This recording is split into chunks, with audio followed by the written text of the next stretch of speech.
Today's activity comes from September's theme, All About Me, and it's going to come from week 3's lesson. And it's from the story, Love is a Family. I don't have the book with me anymore because I returned it back to the library, but this is going to be the first time you're reading this book to the kids. So if you can have a hard copy, that's preferred, but if not, you can always watch it on YouTube or go ahead and purchase it because it really is a sweet, beautiful story to have in your classroom library.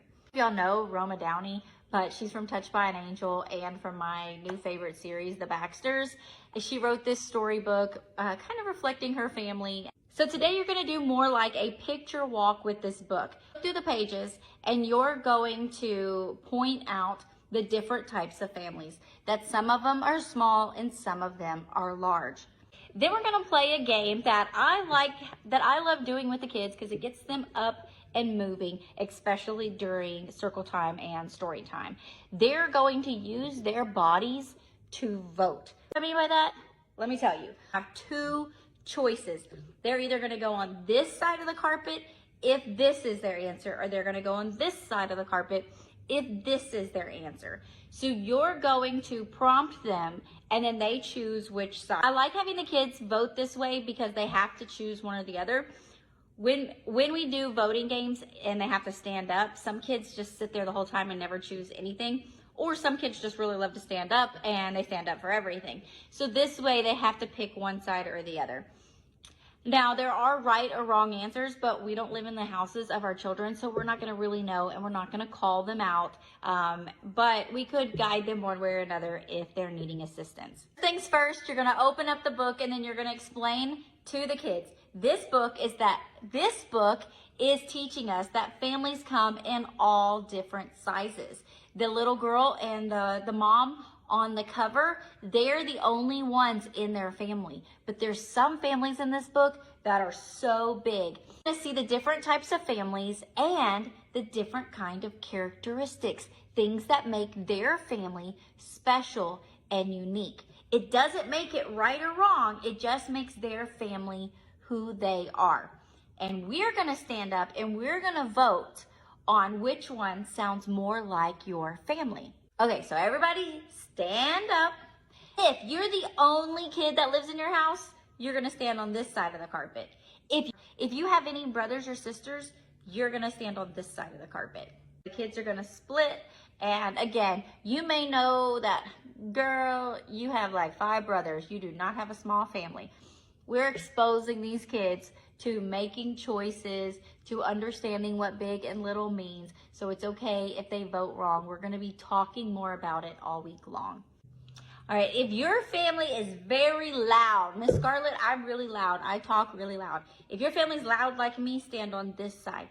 If your family's really quiet, like Miss Susan's family, stand on this side of the carpet. So loud or quiet.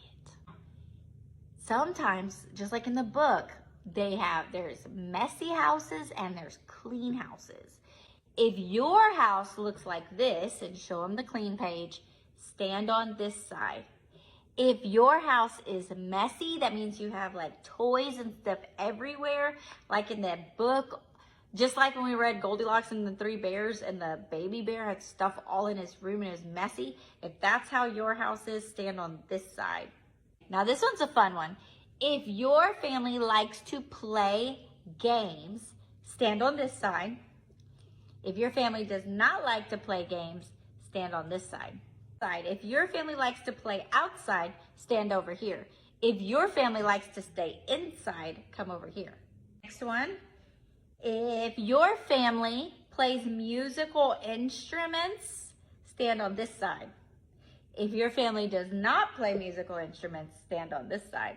If your family likes to read books, stand on this side. If your family does not like to read books, stand on this side. So that's just a really quick, fun way of having the kids tell you a little bit more about their family without it having to be one-on-one asking them questions, and really getting them to think like, what does my family like to do? What is my family like? What are some special things that make my family unique? I think we just want to make sure that we are not making it sound like one way is better than the other. A big family is not better than a small family. Small family is not better than a big family. Maybe a clean family is better than a dirty family. But a messy house is definitely a lived-in house versus one that never gets to be played in. So, there's good and bad that comes with all of them. And I'll just be honest with you, this is not an activity that I would probably do with the 2-year-olds. I don't think they quite understand these concepts. So maybe just as you're doing your picture walk with the book, pointing at some of the images in the book and asking them if they know what it is. Even my 2-year-old grandbaby, if I point to something musical, she would be able to tell you. If I pointed to a pizza, she would be able to tell you. So maybe just pulling out those vocabulary words. If you like lessons like these, go ahead and comment sub and then private message me your email. I'm going to send you week 1 from September's All About Me theme. And in that, it'll tell you how you can get weeks 2, 3, and 4 to use in your classroom.